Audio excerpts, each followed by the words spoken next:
Bonjour à tous, ravi de vous retrouver dans Transversal, votre nouveau numéro consacré aujourd'hui à ce regard croisé entre les générations. Oui, regard croisé entre jeunes et plus anciens, plus expérimentés. On va parler justement de l'engagement syndical dans notre émission. Ça veut dire quoi s'engager? Ça veut dire quoi être syndicaliste? Ça veut dire quoi être syndicaliste en 2025? Et cela veut dire quoi être syndicaliste en 1985? Est-ce qu'on militait de la même manière? Est-ce qu'on avait les mêmes éléments de langage pour aller chercher les adhérents, parler aux salariés? C'est la question qu'on va poser avec mes invités. Ils sont là et ils m'ont rejoint. 4 invités. Aurélie Gaspard, ravi de vous accueillir. Bonjour. Alors, je suis un peu votre parcours de jeune syndicaliste parce que quand vous êtes arrivé à la CFE-CGC, j'étais là, donc je me souviens de votre arrivée. Vous étiez une jeune élue. Vous êtes aujourd'hui, Aurélie, représentante syndicale SNB CFE-CGC à la Société Générale, et je vous remercie d'être là. À vos côtés, Ouri Bouskila. Bonjour Ouri. Bonjour. Très heureux de vous accueillir. Alors vous êtes aujourd'hui retraité de la Fédération du service public CFE-CGC. Vous avez été enseignant, je crois. Je me suis... En même temps. En même temps, je me suis laissé dire que vous étiez aussi enseignant en IUT. Et vous avez adhéré, je crois, en 1985 87. 87. Vous nous parlerez de ces premiers pas d'adhésion et de la manière dont, évidemment, vous avez décidé de vous engager à cette époque. Et puis avec nous, Fabienne Hudelot. Bonjour Fabienne. Bonjour. Vous êtes membre de la Fédération des services publics CFE-CGC, syndicat Alliance, syndicat de police. On vous écoutera aussi sur votre engagement et on va croiser les regards et les points de vue. Puis avec nous, Daniel Petrucci, vous êtes le président de l'Union régionale CFE-CGC PACA. Daniel, c'est une question importante et qui est un peu toujours la même pour démarrer nos émissions, mais celle-ci, elle prend une couleur différente. Pourquoi avoir voulu choisir de réunir des générations différentes d'élus syndicaux? Qu'est-ce que vous vouliez nous dire? Plein de choses. Bonjour Arnaud d'abord. Il est vrai que souvent les organisations syndicales, on leur reproche d'être archaïques, de ne pas se remettre en question, de rester figées sur leur position. Nous, à la CFE-CGC, ça fait bien longtemps qu'on a pris ce virage-là, et avec succès, je dirais, puisque si j'en crois la dernière mesure d'audience de la représentativité syndicale, nous sommes la seule organisation syndicale à progresser autant. Donc, c'est dire que la façon dont on travaille au niveau de nos militants, mais c'est apprécié par le corps électoral. Justement, une organisation syndicale ne doit pas rester figée. Et on doit, en fait, proposer une approche syndicale qui correspond à toutes les générations. Ça veut dire que tout le monde doit trouver son compte dans ce qu'on propose, nous, à la CFE-CGC, dans les entreprises. Parce que dans les entreprises, nous avons quoi? Nous avons des jeunes qui rentrent dans le monde du travail, et puis nous avons des cadres expérimentés, et puis des personnes qui sont toujours dans l'entreprise, mais qui s'approchent de la retraite, qui demain seront des retraités. Alors, c'est pour cette raison qu'on a souhaité sur ce plateau faire venir 3 catégories de générations différentes, avec Aurélie, avec Fabienne et avec Ouri, pour qu'ils témoignent, nous apportent un petit peu leur témoignage, de façon à savoir comment ils travaillent et comment ils travaillent ensemble. Alors, ils sont 3, on aurait pu en faire venir plus. C'est vrai. Mais à travers eux, voilà, je voulais parler de toutes celles et tous ceux qui, au quotidien, travaillent pour notre organisation syndicale. Daniel, avant de les faire parler, de les entendre et de les faire se parler entre eux, ils se connaissent et ils s'apprécient. Vous, votre engagement syndical, il est né comment? Alors, c'est variable en fait d'un militant à l'autre. Moi, en fait, au départ, c'est un directeur d'agence, je travaille à la Société Générale, c'est un directeur d'agence qui, à un moment donné, m'a motivé parce qu'il était syndicaliste. Et donc, j'ai voulu faire un petit peu ce qu'il faisait et ça m'a... Donc, ça match sur la personnalité de celui qui vous parle? Oui. Alors, il se trouve qu'il était au SNB, ça correspondait aussi à mes valeurs. Et donc, ça m'a donné envie de m'impliquer et de prendre d'abord, de m'encarter déjà au SNB. Et puis après, de prendre un mandat syndical. Un des premiers mandats syndicaux que j'ai eu, c'était un très beau mandat puisque j'ai été conseiller prud'homal. Voilà. Puis après, j'ai été élu dans mon entreprise, etc. La plus belle histoire d'amour, c'est vous, comme disait Barbara. Il y a un petit espèce de rapport comme ça, d'engagement un peu. On donne aussi, et vous êtes aujourd'hui, ça fait quoi? Plus de 30 ans, Daniel? Un peu moins. Un peu moins. Vous l'avez pas mal pris. Oh, mais non, je prends très bien. Un peu moins de 30 ans. Un peu moins de 30 ans. Aurélie, quand vous entendez finalement des personnes qui sont un peu des des mentors aussi, de ceux qui sont là dans l'organisation depuis longtemps et qui sont présidents et qui accompagnent. On va entendre Oury. C'est quoi? Ça vous donne de la force? Il vous encourage à vous engager? Vous, comment ça a démarré votre aventure? Alors moi, déjà, j'ai pris conscience qu'on ne pouvait plus être spectateur. Moi, mon engagement syndical, il a commencé il y a un peu moins de 10 ans, dans un premier temps en tant qu'adhérente. Alors, juste pour faire un petit aparté, je viens d'un milieu professionnel il y a une dizaine d'années, complètement à l'opposé d'aujourd'hui. L'armée? L'armée, exactement. Donc le syndicalisme n'était pas un droit. Et donc quand j'ai commencé à travailler... Interdiction d'être syndiqué quand on est militaire. Oui, il n'y a pas de syndicat. Il n'y a pas de syndicat. Droit de réserve. Et donc à ce moment-là, j'ai pris ma carte d'adhérent, voilà, parce que tout simplement, j'ai travaillé à Société Générale. Et puis je me suis dit, vu que j'avais le choix, j'ai fait le choix d'être adhérente. Puis ensuite est venue, du coup, l'année dernière, cette possibilité d'être militante. Justement parce que j'ai pris conscience de l'opportunité qu'était de pouvoir agir sur des valeurs qui étaient les mêmes que les miennes. Et pouvoir justement défendre les droits de mes collègues, contribuer à l'amélioration de leurs conditions de travail, etc. Je demandais à Oury évidemment la même chose, mais on va démarrer par les valeurs, puisque c'est Daniel Petrucci qui porte cette idée de... Il a une rencontre décisive, cette personne directeur d'agence, qui lui dit « mais viens, tu peux le faire ». Et ça partage des valeurs. Les valeurs, c'est quoi? C'est important qu'on s'arrête un instant sur ces valeurs. Des valeurs d'apolitisme, des valeurs de dialogue, des valeurs de construction. C'est ça les valeurs de la CFE? Exactement ça. C'est vraiment le fait de pouvoir, la solidarité, le dialogue, l'écoute, et pouvoir vraiment travailler tous ensemble, vraiment dans la même direction. Exactement. Et vous vous épanouissez, puisque là c'est tout jeune, c'est tout frais. Vous vous dites, j'ai fait le bon choix? Oui, alors moi personnellement oui, parce que c'est un vrai choix professionnel. Et ce qui m'a attirée vraiment, c'est vraiment cette possibilité d'avoir un impact au quotidien. Et à la CFE-CGC, j'ai vraiment découvert une structure ouverte où la parole des jeunes est écoutée et surtout entendue. Oui. Oury Bousquila, je vous pose la même question qu'à Daniel Petrucci, parce que 87, la première adhésion, on est au XXe siècle. Je suis un homme du XXe siècle aussi, je le précise. Vous adhérez comment? Qu'est-ce qui se passe? Qu'est-ce qui est le moteur, le déclencheur? Qu'est-ce qui allume la mèche? Voilà, alors donc moi j'ai commencé parce que je faisais de l'organisation déjà, sans faire du syndicalisme, avec mes collègues qui étaient déjà au CE, à l'époque ça s'appelait CE ou CSE. Ouais. Et donc j'ai participé activement à toute préparation de ce qui était l'arbre de Noël par exemple, les sorties, etc. Donc après toute cette partie animation, on est venu me chercher pour être élu. Donc je suis rentré directement de plein pied comme élu au CE. Et ensuite j'ai fait tout un parcours, le parcours classique, d'épée, etc. Jusqu'au plus haut, puisque en définitive j'avais fini donc mon activité en entreprise, chez Xerox, en entreprise, au niveau du comité syndical, social, mais au plus haut, c'est-à-dire... donc l'interlocuteur de la direction. Voilà, au niveau directorial, le plus haut, c'est-à-dire le CCE, le comité central. On fera le point sur la relation qu'entretiennent les salariés avec la notion du syndicalisme, de l'engagement, mais à votre époque, on vous regardait comment quand ils ont découvert qu'Oury s'engageait dans la carrière et qu'il devenait syndicaliste? Ben, pas trop mal, parce que en fait, l'époque était complètement différente, en fait. 87, c'est la gauche au pouvoir. Hein. Voilà, mais c'était une époque où tout marchait bien, où l'entreprise, ça ne la gênait pas d'avoir... Ça fait du bien entendre ça. Voilà, une époque où tout marchait bien. Voilà, d'avoir du syndicalisme, puisque tout le reste fonctionnait. En tant que commercial, j'avais mes résultats, donc je donnais toute satisfaction, donc ça ne changeait rien du tout dans ma perception au niveau de l'entreprise. Vous réussissiez à avoir une carrière de commercial tout en étant élu, ou vous étiez en fait à un moment donné détaché, et c'est-à-dire que vous avez professionnalisé votre parcours? Non, j'étais toujours commercial en même temps, j'avais un pied sur le terrain, et ça m'a valu beaucoup de satisfaction, parce qu'on est en contact avec la réalité des gens qui sont autour de nous. Donc c'est plus facile de converser avec eux, d'échanger avec eux, d'avoir leur confiance aussi. Donc c'est la partie intéressante. Fabienne, même question, c'est intéressant puisque c'est un dialogue croisé, un regard croisé. On a des histoires, des parcours, des rencontres. Comment vous en êtes arrivé à faire du syndicalisme syndical Alliance, qui est le syndicat majoritaire de la police nationale. Comment vous entrez en syndicalisme, comme on entre en religion, si vous voyez ce que je veux dire?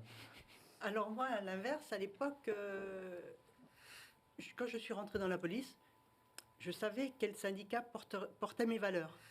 Et donc à cette époque, le syndicat qui s'appelait SIPN, qui est Alliance aujourd'hui, représentait moins de 5% des C'est vrai. fonctionnaires. Donc j'ai téléphoné au bureau national pour savoir où est-ce que je pouvais prendre une simple adhésion. Et comme dans mon service, il n'y avait absolument personne, le lendemain, ils m'ont envoyé 2 délégués de Paris, Ouais. puisque j'étais en Seine-Saint-Denis. Ils se sont dit, on tient un Et, nouvel adhérent. On en tient une. On en fait une. Et donc, effectivement, ils m'ont vu arriver, ils m'ont demandé si au début, je ne voulais pas distribuer les tracts, puisqu'à l'époque, ça se faisait Ouais. par papier. Je vais arriver à ça, ouais. Faire l'affichage. Donc, j'ai accepté. Et puis en quelques mois, voire même quelques semaines, je me suis retrouvée désignée pour être représentante de mon service, puis au niveau départemental. Et, Et en étant et donc, formé, en étant accompagné, comme voilà, ça. voilà, comme ça, au début, comme Ok, ça. ok. Et puis, Fabienne, c'est toi, j'ai- t'y vas. Voilà. Et donc, j'ai jamais arrêté, et ça fait aujourd'hui 33 ans.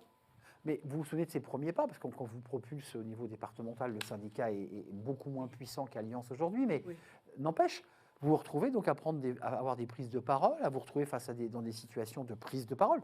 Enfin, c'est quand même très nouveau, ça. Ah, c'était très différent pour moi, surtout que je ne connaissais pas du tout le syndicalisme. Et puis qu'on était ultra minoritaire Eh oui. face à un syndicat qui, à l'époque, représentait plus de 90%. C'est quel syndicat en face à l'époque? Donc, à l'époque, c'était la FASP, La FASP, qui a- évidemment. Voilà. qui a Évidemment. disparu aujourd'hui, qui s'est scindé en de nombreux petits syndicats. C'est exact. Et donc, effectivement, prendre la parole, nous retrouver face à des chefs de service, parce que, bon, la fonction publique, surtout la police, vous avez un C'est patron, très hiérarchisé. voilà. Donc, j'avais quand même quelques soutiens, puisque il y avait quand même des élus avant moi, heureusement. Et Mais- j'ai accompagné donc la croissance du SIPN et aujourd'hui Alliance CFE-CGC, et ça a été un vrai bonheur. Mais vous nous le dites avec joie et bonheur. On a l'impression Ouais. que ça a rempli votre vie. Ben, c'est très prenant le syndicalisme. Ça prend beaucoup de temps, de l'investissement. Et puis, bon, ça s'est toujours bien passé. Mais Daniel, je fais une petite bascule parce qu'on a plusieurs générations. On voit Rank Xerox, on entend le tractage renéotype, oublie pas l'alcool coco pour sortir les tracts, vous l'avez vécu. Et puis là, on a quand même une nouvelle génération qui est partie sur LinkedIn, qui part sur Instagram, qui pense le syndicalisme autrement. Et vous en êtes un peu finalement, vous, le pont et cette espèce d'équilibre. On fait plus du syndicalisme en 2025, même sur le plan de l'organisation, sur le plan de la communication, sur le plan de ce qu'on vend, de ce qu'on a à dire, Ouais. qu'en 85, c'est pas possible. Alors, c'est vrai, mais justement, j'ai envie de dire que cette complémentarité, c'est notre richesse aussi. Parce qu'ils travaillent ensemble, et moi, c'est ce que j'ai envie, en fait. C'est ce que vous voulez créer et que vous avez créé C'est d'ailleurs. c'est ce qu'on essaie de créer mais tous les jours.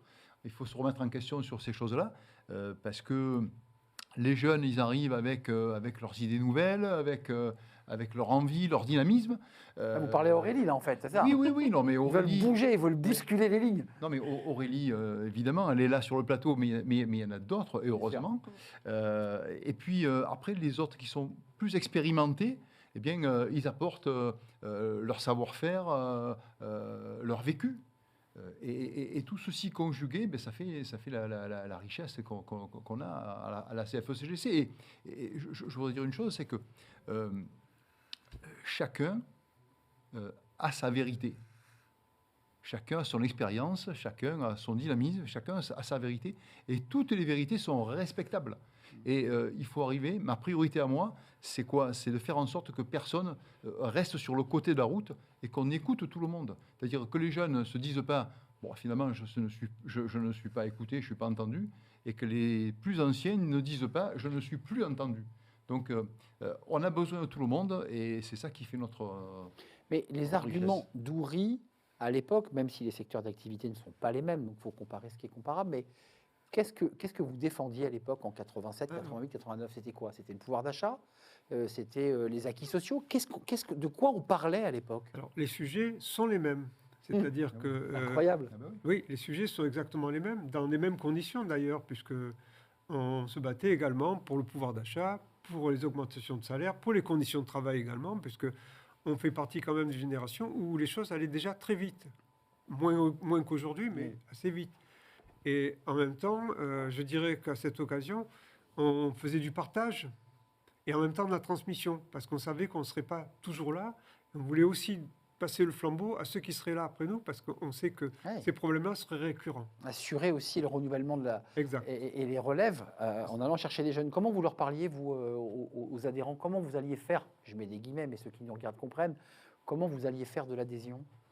Alors, nous, on partageait donc notre savoir-faire en leur mettant un peu le pied à l'étrier, comme on dit, et en leur montrant qu'il y a une valorisation quand même de ce qu'ils faisaient comme travail sur le militantisme. Oui. Je dirais même aujourd'hui qu'il y avait une dimension citoyenne dans ce qu'on faisait, qui n'existe peut-être plus de la même manière aujourd'hui. C'est-à-dire? C'est-à-dire qu'on n'est plus dans l'individualisme alors qu'on était plutôt dans le collectif. On était dans une façon solidaire de travailler entre personnes qui faisaient le même métier, par exemple. Et aujourd'hui, ça tend à disparaître. Et même, ça se voyait, en fait, sur nos attitudes par rapport à la journée qui se déroulait. On restait assez tard. Et justement, dans les heures qui finissaient la journée, on parlait plutôt de syndicalisme. Mais c'est intéressant ce que vous dites, et je vais donner la parole à Aurélie, mais au moment où il y a beaucoup de salariés qui se battent pour l'équilibre vie pro, vie perso, qui se battent sur le télétravail, c'était pas les sujets que vous portiez à l'époque. À l'époque, on restait jusqu'à 20h, on mettait le veston jusqu'à 21h pour faire du présentéisme. Non, on était à cette ère-là encore. Vous avez raison. C'est vrai qu'on n'avait pas ces sujets-là. On avait d'autres sujets peut-être qui étaient aussi prégnants, mais qui ne concernaient pas ces problèmes-là, puisqu'on ne les avait pas en fait. On est d'accord, on est d'accord. Il y a quand même des sujets nouveaux qui sont apparus. Qu'est-ce que vous apportez? Alors c'est compliqué ma question, parce qu'il faut se regarder d'un peu en hauteur, mais qu'est-ce que vous avez le sentiment en acceptant cette mission, et qui ne va pas s'autodétruire dans les 5 minutes, qu'est-ce que vous apportez? Qu'est-ce que vous avez le sentiment d'apporter au groupe par votre expérience, par votre jeunesse? Qu'est-ce que vous avez le sentiment de pouvoir apporter? Alors, moi, ma génération est vraiment en quête de sens.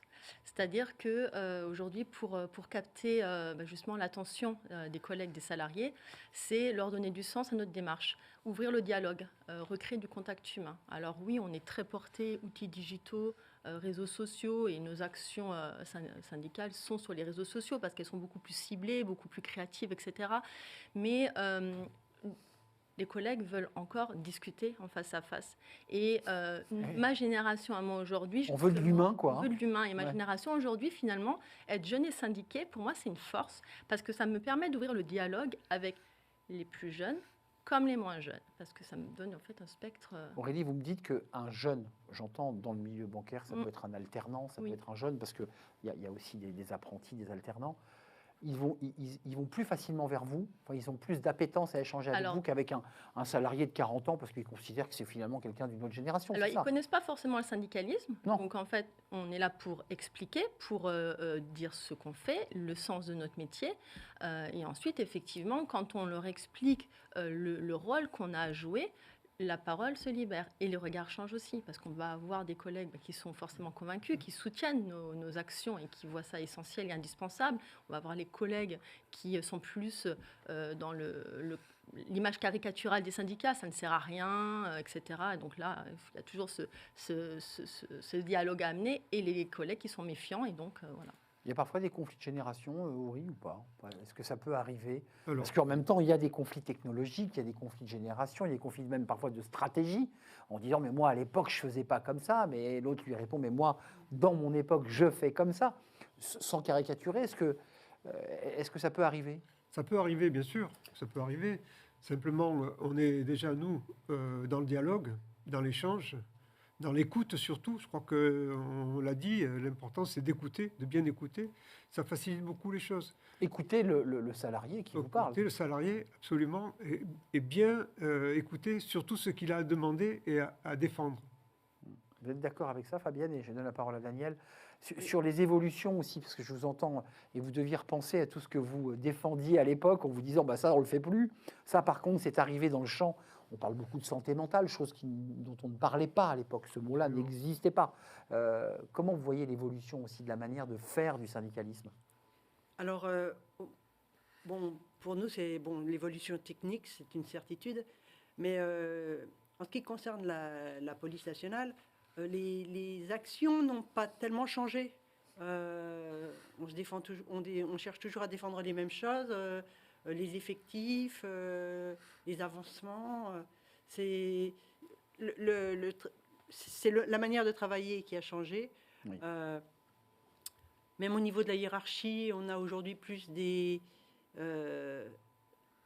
comment dire, des chefs d'entreprise face à nous, voilà, qui veulent du rendement. Un problème de technocrate voilà, parfois. on a qui veulent du rendement et c'est le côté humain qui y avait dans la relation entre les salariés de base et les employeurs, et donc nous, les chefs de service, qui ont changé. Oui, donc ils gèrent mieux le tableau Excel Voilà. que la menotte, quoi. C'est ça. Ouais, c'est ça. Et donc pour vous, c'est très différent, même dans la manière d'aborder et la manière de s'exprimer avec ces profils de nouveaux chefs. Oui, bien sûr. Il faut Faut qu'on s'adapter. s'adapte, hein. Il faut qu'on s'adapte. Absolument. Daniel, c'est un vrai sujet, même la Oui. manière dont on va utiliser ces arguments, qu'on soit avec un apprenti ou un jeune, ou qu'on soit avec un cadre dirigeant de l'entreprise. Daniel, Oui. le syndicalisme, à la fois, on voit qu'il est pérenne sur certains sujets et que finalement, il est un peu universel et ne s'abîme pas avec le temps. Puis on voit quand même que le syndicalisme est en train de se transformer, même dans la manière presque servicielle de proposer à un salarié que le syndicat peut être aussi un syndicat de service. Il y a une chose qui a énormément changé, c'est la loi de août 2017 sur la représentativité syndicale. Et oui. Avant, ça n'existait pas. Avant, il suffisait d'appartenir à une des 5 grandes confédérations. Automatiquement, on était représentatif dans sa région, dans son département, dans son secteur. Depuis 2017, ça a profondément changé. Et c'est pour cette raison aussi que bien on se bat davantage parce qu'il y a la transparence financière, je ne vais pas rentrer dans le détail, mais on se bat aussi davantage à faire prendre conscience aux gens qu'il faut prendre une carte syndicale et devenir adhérent de l'organisation syndicale. Donc ça a vraiment changé. À l'époque, effectivement, comme aujourd'hui, la mission principale et essentielle, c'était la défense des salariés. Aujourd'hui, c'est toujours la défense des salariés, et c'est notre, je dirais, le cœur de notre métier. Ouais. Mais il y a aussi l'organisation syndicale à laquelle il faut penser, parce que si demain on n'est plus représentatif, bien on n'est plus autour de la table des négociations. Et donc, aller chercher de nouveaux adhérents. Tout à l'heure, vous parliez de conflits qu'il peut y avoir. Moi, je vais parler de ce qui peut exister entre militants de différentes générations. Et il y a un contraste, évidemment. Et ce contraste peut faire naître quelquefois des crispations. Ça peut arriver et c'est bien normal et naturel, je dirais. Mais ce qu'il faut, c'est à un moment donné bien arriver à canaliser tout ça et que cette diversité devienne une force finalement. C'est ça le plus important. On a entendu au début de l'émission, il nous reste très peu de temps, mais on a entendu la notion de valeur. On voit quand même qu'il y a cette idée on s'engage aussi pour des valeurs et qu'on est dans des générations, la Gen Z notamment, qui est très engagée sur le sens. Un mot chacun. Est-ce que le syndicalisme a répondu aux attentes que vous faisiez de l'engagement que vous avez pris dans les années 90, 87 ou plus récemment pour Aurélie? Est-ce que ça a répondu à vos attentes? Est-ce que ça vous a rempli? Alors, moi, je suis tout à fait satisfaite des liens que j'ai eus avec les adhérents que je connaissais. On a toujours fait le maximum pour eux. Évidemment, l'intérêt collectif n'est pas toujours l'intérêt individuel. Et ça, il faut le faire comprendre à des adhérents qui, parfois, n'obtiennent pas toujours ce qu'ils veulent. Ça, c'est aussi votre difficulté d'élus syndicaux. Hein. Oui. Vous répondez au collectif et pas à des cases individuelles. Voilà. Ça, c'est un vrai sujet. Ouri, est-ce que vous êtes un homme heureux? Oui, absolument. Et Vous avez l'air pleinement heureux et épanoui. oui, c'est normal, puisqu'on a, j'allais dire, des valeurs à transmettre. Je dirais en résumé la justice, puisque quand on défend les salariés, c'est pour une justice. D'autres valeurs qui sont la dignité aussi, puisque face à tous les problèmes qu'il y a autour de nous, on fait preuve de dignité. Et puis la dernière que je dirais, c'est la solidarité, qui est toujours intemporelle pour nous, hein, puisque là, depuis le début du syndicalisme. Et Aurélie, voilà. pardon, je vous ai coupé la parole, Aurélie. Oui. Alors personnellement, j'ai trouvé beaucoup d'enrichissement à travailler entre plusieurs générations, comme on le fait aujourd'hui d'ailleurs, parce que dans cet échange, on ressort encore plus fort en fait, puisqu'on comprend tout ce qui se passe de tous les côtés. Oui, et puis il y a la notion de pérennité d'une structure, d'une organisation qui continue à vivre. Aurélie, est-ce que c'est premier pas dans cette fonction d'élu vous remplit de joie ou en tout cas correspond à ce que vous attendiez de cette mission? Complètement.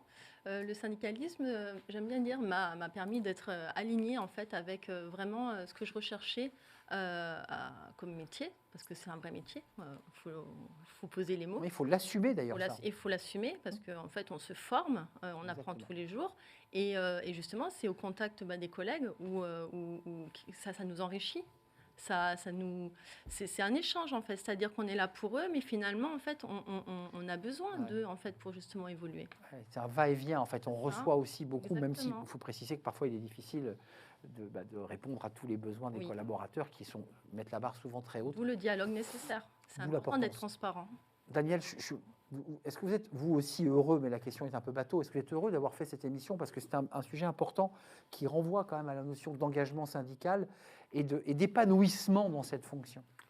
Alors oui, d'abord je l'ai voulu cette émission, donc évidemment je suis très content de l'avoir réalisée avec mes collègues qui sont présents avec moi sur le plateau aujourd'hui.